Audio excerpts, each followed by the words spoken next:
Bem-vindos ao canal Amazon Futebol C. O meu nome é Marcelo e hoje, pessoal, eu vou comentar sobre a semifinal entre Flamengo versus Pirâmides do torneio Intercontinental ou Mundial de Clubes, né? Como era antigamente chamado, que também foi um torneio à parte, né? Foi um mini torneio chamado Copa Challenger. Mas isso eu vou explicar daqui a pouquinho, porque antes, deixa eu pedir o like de vocês para poder dar uma força aqui pro canal.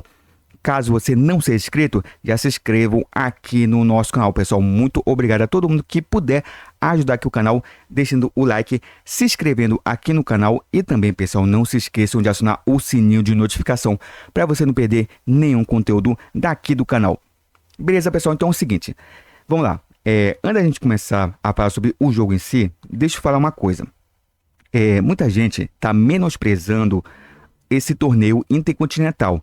E também está se perguntando o porquê que o Flamengo está levantando, né, essas taças. E é o seguinte, para poder a gente entender, a gente tem que entender como era o formato do Mundial de Clubes lá do passado, né? Então a gente tem que retornar alguns anos atrás para poder a gente entender como que funcionava. Que é o seguinte, antigamente o Mundial era disputado em jogo de ida e volta. Pois é, né? Era ida e volta. Entre o time europeu, que era campeão da UEFA Champions League, versus o campeão da Libertadores. Aí era um jogo na casa do time europeu e outro jogo, né, na casa do time sul-americano. E nisso, né, era decidido quem é o campeão. Depois disso teve uma reformulação por uma disputa que a gente já ficou meio que acostumado, né, que era o formato de um jogo único, né, lá no Japão. Geralmente era lá no Japão, a qual também jogavam um time europeu, campeão da UEFA Champions League, e um time sul-americano, campeão aí da Libertadores. Beleza. Só que aí a FIFA novamente mudou o formato do Mundial de Clubes. Isso eu acho que foi lá em 2004, 2005, eu não me lembro o ano de fato que ocorreu essa mudança. Beleza. Aí como é que ficou? A FIFA pegou e tentou incorporar mais times aí do resto do mundo para poder, de fato, se tornar um Mundial de Clubes, né? Não que antigamente não era, mas em si se tornou um torneio entre as confederações. Como assim? A gente tinha o campeão da Liga dos Campeões da Ásia, campeão aí da Liga dos Campeões da África, né? Eu acho que é assim que se chama. Tinha o campeão da Libertadores, tinha o campeão da UEFA Champions League, entendeu? E também tinha um time aí que era sede, né? É convidado, né? Do país sede aí que estava sediando o Mundial de Clubes. E nisso, né? A gente tinha a fase, vamos colocar assim, quarta de final, semifinal e a final, né? Os times sul-americanos e os times europeus já entravam na fase de semifinal. Então, era um torneio um pouco curto, né? Assim, para os sul-americanos e para os europeus. Já para africanos, asiáticos, aí começava bem antes, né? Beleza. Então a gente tinha esse torneio, inclusive esse torneio, né, trouxe, né, algumas zebras aí que eu posso citar como exemplo, né? O Internacional, né, que perdeu para o Mazembe, teve aquela zebraça, né, que o Mazembe aprontou para cima do Internacional. Teve o Raja Casabranca aprontando para cima do Atlético Mineiro, do Ronaldinho Gaúcho, realmente foi uma zebraça também. Também tivemos também uma zebra também do time japonês, que não me recordo, né, qual era o time, que acabou eliminando o Atlético Nacional. E por aí vai, né? Beleza, então a gente tinha esse formato de torneio que foi até 2023. Aí surgiu um novo formato, que é o que a gente está conhecendo agora. E esse formato surgiu por conta de uma extinção de um torneio que a gente gostava, né? Por exemplo, eu gostava, que se chamava Copa das Confederações. Esse torneio entre seleções era um evento teste para poder ver se o país sede, né, tinha capacidade de sediar uma Copa do Mundo. Tanto é que a Copa das Confederações era um ano antes da Copa do Mundo, entendeu? E no país sede, a qual sediaria a Copa do Mundo, né? Então, tinha esse torneio a qual o Brasil dominou, né? O Brasil venceu aí, acho que por umas 3 edições, não me recordo agora se foi 3 ou 4 edições dessa competição, mas o Brasil foi o maior campeão dessa Copa das Confederações. Beleza. Aí a FIFA pegou e extinguiu esse torneio. Aí, para poder ter algum torneio que pudesse servir como um teste, para poder ver se tem, o país tem a capacidade, né, de pegar e sediar esse torneio, o que fizeram? Pegaram e criaram a Copa do Mundo de Clubes, que foi realmente esse torneio, né, que a gente viu esse ano, que começou esse ano, que inclusive o campeão foi o Chelsea, né? O meu Chelsea foi campeão dessa Copa do Mundo de Clubes. Então esse torneio substituiu a Copa das Confederações. E aí muita gente ficou se perguntando: mas e aquele Mundial de Clubes que acontecia anualmente, né? Todo final do ano? Aí a FIFA, né, pegou e renomeou esse torneio para Intercontinental, entendeu? E não só modificou o nome, né, mas também modificou o formato. Porque é o seguinte, o torneio começa bem antes do que a gente está acostumado a ver, né? Ali com times asiáticos versus times da Oceania, versus times da África, até chegarmos aos, entre aspas, mini torneios. Por quê? Agora a gente tem Derby das Américas, que é como fosse umas quartas de final. A gente tem a Copa Challenger, que foi essa que o Flamengo conquistou, né, agora nesse meio de semana.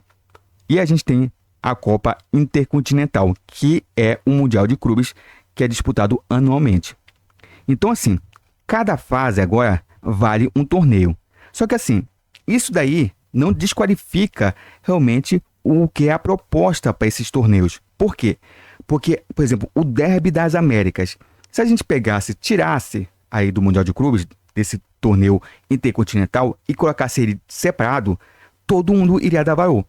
Por quê? Porque é o campeão da Libertadores versus o campeão da CONCACAF. Inclusive, eu já havia ouvido que iria ter uma criação de um torneio nesse mesmo formato, né?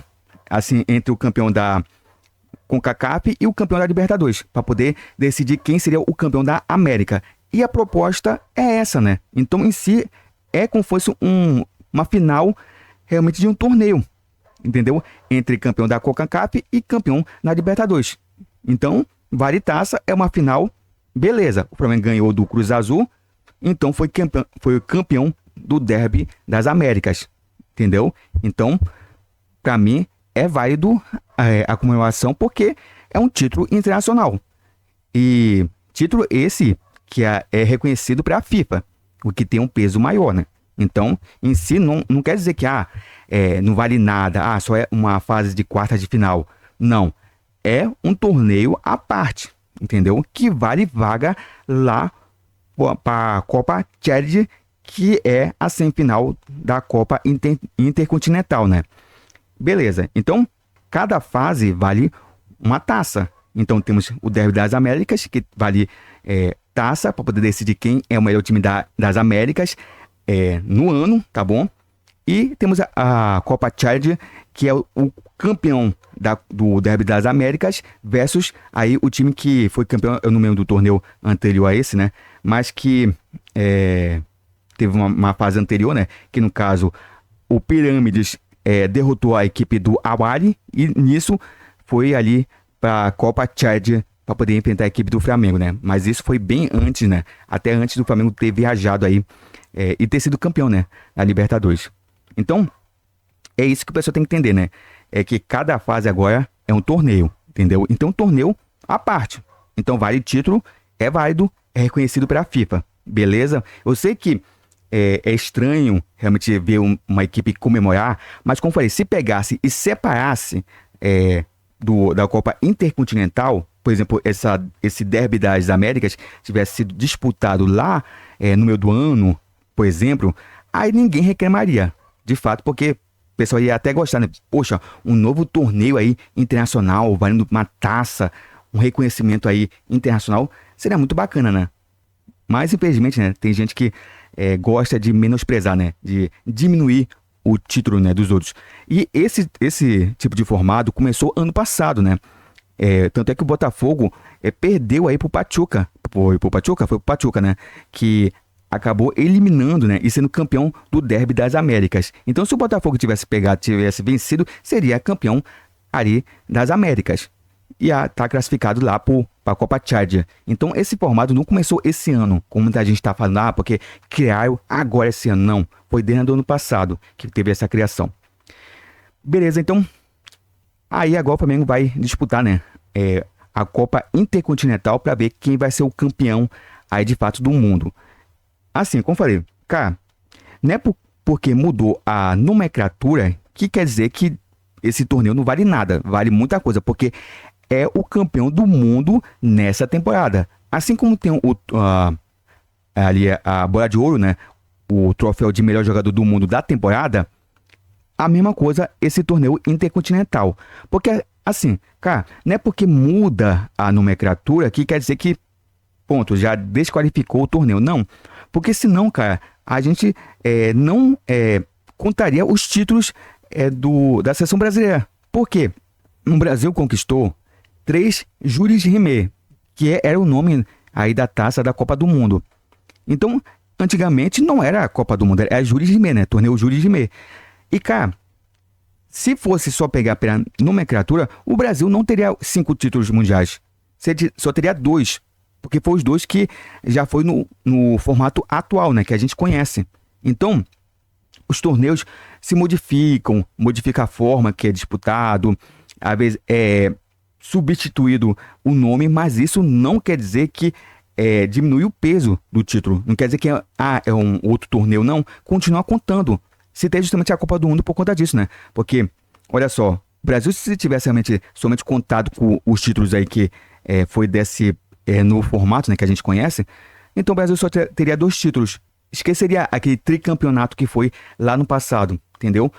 Assim, a mesma coisa do antigo Mundial de Clubes, né? Porque antigamente o Mundial de Clubes era patrocinado pela Toyota, entendeu? Assim como outros patrocinadores que vieram a patrocinar aí a competição. E muita gente fala, porque Toyotão, né? Porque a Copa Toyota não é título mundial. Cara, é uma bizarrice, cara. É a mesma coisa pensar que a Copa do Brasil, o Campeonato Brasileiro, não é válido porque tem Betano, que tem Chevrolet, que tem o quê? Tem Açaí, sabe?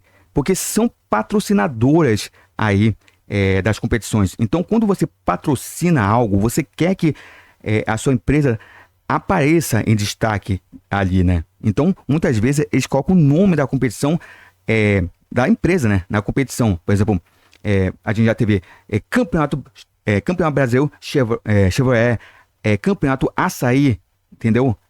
Campeonato Brasileiro Açaí, e por aí vai, né? Assim como a Taça Libertadores já teve patrocínio da Toyota, qual mais? A Hyundai também, acho que patrocinou também a Libertadores, entre outras empresas que também patrocinaram e colocaram o nome da empresa na competição. Então é bizarro a pessoa querer desqualificar um torneio por conta de patrocínio, cara. É o patrocínio que tá ali. Mas tá o nome ali, Toyota, ali na taça. Claro que vai estar. Por quê? Porque é a empresa que tá patrocinando, que tá bancando o torneio, sabe? Então é bizarro a pessoa querer desqualificar por conta disso. E muita gente faz isso, né? O time não tem capacidade de ganhar algo, aí tem que ficar ali desmerecendo, sabe, a conquista do outro, entendeu? Então é complicado. Então vamos lá, pessoal, falar sobre a semifinal, porque é o seguinte, o Flamengo em si jogou por gasto, né? Fez uma partida segura, mas que teve alguns pontos que a gente tem que pontuar. Primeiramente, o Flamengo em algumas partidas relaxa demais, principalmente contra equipes, tecnicamente falando, mais fracas. Isso daí aconteceu, por exemplo, contra o Cruz Azul. Só que o Cruz Azul jogou muito mais bola do que a equipe do Flamengo na primeira etapa. E o Flamengo sofreu, né? Fez o gol, né? Mas depois disso sofreu demais, né? Teve uma pressão aí gigantesca do time mexicano que acabou empatando. Beleza. Quanto o Pirâmides, cara, o Flamengo também teve esse erro. Fez um gol, estava dominando a partida, mas se acomodou no jogo. Eu sei muito bem que tem a questão do desgaste, porque a equipe está cansada e queria se poupar para uma virtual final contra a equipe do Paris Saint-Germain. Beleza, mas isso não pode acontecer, cara. E isso daí a gente já viu em várias vezes lá no Campeonato Brasileiro. Então o Flamengo em si não pode desligar da forma que se desliga de algumas partidas quando está jogando contra uma equipe que teoricamente é mais fraca do que ele. Então assim, o Flamengo fez o primeiro gol, né? Tava dominando, fez um golaço de cabeça aí com o Léo Pereira. Sempre aparece muito bem, né? Nas jogadas aéreas ofensivas da equipe do Flamengo. E foi lá, né? E fez mais um gol aí. Beleza. Depois disso, cara, o time do Pirâmides começou a gostar do jogo, sabe? Começou a vir aos poucos avançando. É uma equipe que eu esperava um pouco mais, porque time africano sempre dá um pouco de trabalho, né? Já citei aqui o Mazembe como exemplo. E as seleções africanas, sabe, são perigosas. Então, assim, a equipe do Pirâmides, eu achei uma equipe, assim fraca, tecnicamente falando, né? Acho que mais fraca do que a equipe do Cruz Azul. Então, me decepcionou um pouco a equipe egípcia. Mas, mesmo assim, cara, o Flamengo deu espaços e nos 45 minutos até o final do primeiro tempo, cara, foi uma pressão enorme da equipe do Pirâmides. Inclusive, teve uma chance aí de ouro para poder, assim, empatar a partida. Só que aí apareceu o Rossi, né? O Rossi apareceu muito bem, fez aquele lance, né? A la futsal, né? Que ele vai lá, sai do gol, né? Se estica todo, né? Abre as pernas ali para poder fazer o bloqueio, né? Ali do chute. E ele foi muito bem sucedido na sua defesa, né? E impediu aí o gol de empate da equipe egípcia. Que se tivesse empatado, cara, seria uma partida muito complicada para a equipe do Flamengo no segundo tempo, porque iria sofrer uma pressão enorme, como sofreu, né, de fato, porque o começo do segundo tempo, a equipe egípcia foi para cima, criou oportunidades, mas não foi aquelas oportunidades com realmente uma qualidade, né, ofensiva, mas tentou, né, arriscou e por muito pouco também não conseguia fazer o seu gol de empate, né. E aí, né, o Flamengo fez o segundo gol com o Danilo em uma cobrança de falta novamente, em que o Danilo subiu mais do que a zaga, cabeceou.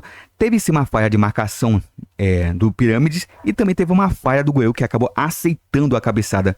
Mas de qualquer forma foi uma cabeçada forte, né? E o Danilo tá começando a gostar de fazer gols de cabeça, né? É um jogador que tá começando a ser decisivo, né? Fez gol aí na final da Libertadores e também agora fez gol, né? Que garantiu a equipe do Flamengo ir para a final contra a equipe do PSG. E assim, depois disso o Flamengo novamente controlou a partida, jogou por gasto, não se arriscou tanto. Mas uma coisa que eu gostei, né, foi a entrada do Pedro em campo. Porque o Pedro, cara, é um atacante realmente sensacional, né? E o Flamengo sente muito a falta, né, do Pedro em campo. Porque o Flamengo sem o Pedro parece que perde o poder ofensivo. Porque o Prata e o Bruno Henrique, apesar de ser bons pontas, mas eles não são bons atacantes, porque não são atacantes de ofício. E o Prata, cara, parece que ele tem um medo de chutar no gol, né? Ele faz toda a jogada, dribla, leva ali perto da linha de fundo, ou então invade a grande área, só que no momento do chute parece que ele trava, né? Ele não consegue chutar, sabe? Isso daí é muito ruim para um cara que tá fazendo a função de atacante. Então o Prata em si não tem aquele poder de finalização. Assim como o Bruno Henrique, né? O Bruno Henrique que, se você pegar, né? Ele é um ótimo ponta, inclusive ele fez uma jogadaça, né? Que acabou fazendo um cruzamento lá pro Pedro, né? Que o Pedro se esticou todo, deu praticamente o carrinho, né? E o goleiro da equipe do Pirâmides acabou fazendo uma defesaça, impedindo aí o gol do Pedro. E assim, o Bruno Henrique, ele é isso, né? Velocidade, explosão, ele de vez em quando chuta no gol, né? Mas atacante ele não é, né? E ele tá passando por uma péssima fase, né? Agora que ele tá começando a se recuperar, mas mesmo assim ainda tá muito longe de ser aquele Bruno Henrique que a gente conheceu aí jogando pelo Flamengo. Então, o Flamengo, quando não tem um atacante de ofício, ele perde muito o poder ofensivo. Você pode ver que tem toda a criação da jogada, mas falta alguém, né, para poder empurrar a bola pro fundo das redes. E isso é que o Pedro faz falta, né? De ter um atacante ali de ofício, um atacante que põe respeito dentro da grande área. E o Pedro, quando entrou em campo, foi perigoso. Tanto é que eu citei essa chance que ele perdeu e também teve um lance que ele chutou de fora da área, né? Um chute no meio do gol, até que um chute meio fraco, mas foi importante porque foi um chute em direção do gol, né? Coisa que o Flamengo não tinha feito no segundo tempo. Então, assim, é importante isso, né? O Pedro está em campo para poder o Flamengo ter alguém, né? Um atacante de referência lá dentro da grande área. E vai ser importante, né? Contra a equipe do PSG. E já falando sobre a final, né? O Flamengo em si não pode cometer os erros que cometeu nas quartas de final, né? No Derby das Américas e também nessa Copa Chad, né? Porque o Flamengo cometeu vários erros, principalmente na saída de bola, né? O Flamengo errando muitos passes, dando oportunidades. E um lance que me irritou muito aí do time do Pirâmides, né? Em que teve aquela chance em que o atacante acabou chutando e o Rossi acabou fazendo um milagre, é que o Arrascaeta estava com a bola ali no meio de campo. E ele acabou perdendo um lance que eu acho que foi falta. Só que o time parou, né? Parou ficando ali pedindo falta. Enquanto isso, a equipe do Pirâmides armou o contra-ataque e por muito pouco não fez o gol de empate, né? Então não pode a equipe parar, né? Tem que seguir a jogada, né? Para poder tirar. Não pode todo mundo ficar parado pedindo falta. Não, filho. Continua ali marcando. Porque isso também aconteceu já na Copa do Mundo de Clubes, né? Naquele gol lá do Bayern de Munique. Então o Flamengo, já tendo experiência aí com times europeus, sabe muito bem que não pode errar contra a equipe do PSG. Porque se errar, cometer um erro só, pode ser fatal. Então a equipe do Flamengo, para poder derrotar o Paris Saint-Germain, tem que ser perfeito tanto no ataque como também na defesa. E no ataque, cara, não pode desperdiçar as chances que aparecerem. Porque se a gente pegar os últimos títulos aí dos brasileiros contra times europeus aí no Mundial de Clubes, a gente viu que as equipes se defenderam muito bem e quando tiveram chance, foram lá e fizeram o gol, né? Mataram a partida. Então o Flamengo tem que ser assim, tem que ser fatal, letal. Teve a chance, faz o gol e pronto, entendeu? Porque o que a gente viu nesses últimos jogos, o Flamengo perdendo muito gol, né? E muito gol besta, sabe? Em lances em que os atacantes poderiam ter chutado, né? E não chutaram. Sabe? E outros também que, cara, vou te contar, também faltou também uma falta de feijão, né? Pra poder chutar forte no gol, né? Teve o lance aí do Cebolinha que, cara, faltou feijão, né? Então, assim, o Flamengo tem que ser dessa forma. Se quer vencer o Mundial, tem que ser dessa forma. Ser perfeito na defesa e também ser letal lá no ataque. E se cometer os erros que cometeu nesses últimos jogos, vai perder. Chance o Flamengo tem, sim, porque a equipe tem sim uma boa equipe. Por exemplo, tem um Arrascaeta que tá num momento mágico, né? A temporada mais artilheira dele, né? Aí na sua carreira. E é um cara que realmente é diferenciado, né? Você vê que quando a bola chega nele, por mais que ele esteja no dia ruim, mas em um lance genial dele, ele pode decidir, entendeu? Outra coisa, o Flamengo, né? Pode contar muito bem com essa bola parada, né? E tem que ser muito utilizado, né? Porque é um fator forte que o Flamengo tem, né, aí nessa temporada. Tanto é que eu já citei que o Danilo fez o gol do título em uma bola alçada dentro da grande área, entendeu? Mas também tem que caprichar, né? Principalmente nos escanteios, porque o escanteio do Flamengo às vezes é nulo, né? Às vezes o cara cobra muito mal o escanteio. Mas tem que ser aproveitado muito esses lances, né? Porque bola parada pode decidir um campeonato. Então, assim, se eu acredito que o Flamengo vai ser campeão, cara, é muito complicado. Como eu falei, o PSG é uma equipe muito forte, é uma equipe que já teve aí uma experiência ruim, né, contra um time brasileiro, que foi aquela derrota pro Botafogo. Então sabe muito bem que não pode menosprezar a equipe brasileira. Então vai vir para campo, né, com seriedade. Eu acho que vai vir com seriedade, né, porque se jogar de forma séria, ganha o jogo, sabe? Mas o Flamengo pode contar com um péssimo dia do PSG, que já teve, né, péssimos dias na Copa do Mundo de Clubes. Foi um exemplo disso, né? Contra o Botafogo, contra o Chelsea na decisão, né? Em que o Chelsea praticamente massacrou, né, a equipe do PSG e ganhou o título. Então o Flamengo pode contar com um dia ruim do PSG. E tem que ser também um dia perfeito pro Flamengo, para poder assim ser campeão. Então, assim, chances a equipe tem. Se jogar com seriedade, sabe? Fazer mais do que 100%, dar 10% aí de esforço, de dedicação dentro de campo, sabe? A equipe vai ser campeão. Não pode fazer um mínimo, não. Tem que se esforçar, porque é a partida do ano, é a partida da carreira de muitos jogadores aí que estão em campo. Então, sabe, tem que se doar 200%. Se for 100% já não é o suficiente, porque contra time europeu é dessa forma, é jogar a vida contra eles. Então, assim, a final vai ser quarta-feira, eu espero que seja uma grande final. E se o Flamengo for campeão, cara, o Flamengo vai ser campeão mundial. Por quê? Porque, como eu falei, só mudou a nomenclatura, mas em si o torneio continua o mesmo, né? O mesmo peso, tanto é que a FIFA reconhece isso. Mas é a Copa do Mundo de Clubes, como o próprio nome fala, né? é Copa do Mundo. Copa do Mundo é Copa do Mundo. Obviamente que se a gente pegar o peso da Copa do Mundo de Clubes, é muito maior agora, né, do que o Mundial de Clubes. Mas o Mundial de Clubes decide o campeão mundial da temporada, entendeu? Diferente da Copa do Mundo, que é disputada a cada 4 anos, entendeu? Então o Mundial define quem é campeão do mundo da temporada, assim como tem a premiação de melhor jogador do mundo na temporada, entendeu? Muito bem, então, explicado isso, vamos aqui encerrar o vídeo. Então, pessoal, lembrando, você que está acompanhando aqui, pessoal, deixa o like para poder dar uma força aqui pro canal. Caso você não seja inscrito, já se inscrevam aqui no nosso canal, pessoal. Muito obrigado por tudo e a gente se vê aqui no próximo vídeo. Então, pessoal, até uma próxima!